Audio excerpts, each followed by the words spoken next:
Anyway, The Guardian now, in children's prisons are doing away with the maxim, spare the rod and spoil the child, Cressida. Pain-inducing restraint to be banned in England and Wales children's prisons.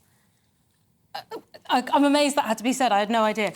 So, new Ministry of Justice policy says such techniques must only be used in emergency scenarios, which sort of implies there's been some recreational pain causing, as if that's like one of the perks of the job, but they're tightening up on it.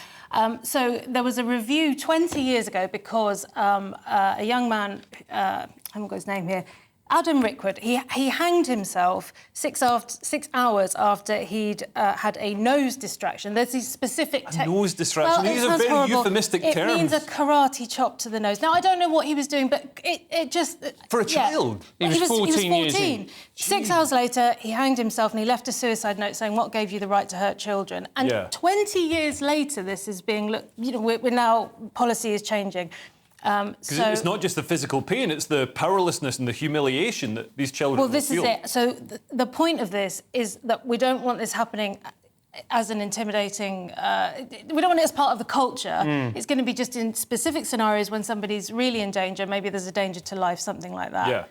Because, Francis, some of these techniques, I mean, the terms they use, mandibular angle technique, it doesn't sound that bad, but then you find out it's they're using pain in somebody's ear. Yes. There's the thumb flexion, twisting somebody's thumb, the wrist flexion, these goose locks that they get people in that are incredibly painful. They are incredibly painful. Now, look, there's the other side of this argument is that they're working with children who have, some of whom are very violent and they're very, very abusive. And it's always difficult when you're breaking up a fight between two 14 or 15-year-olds, who some of whom can be quite large and can be the same size as men. No need to body shame.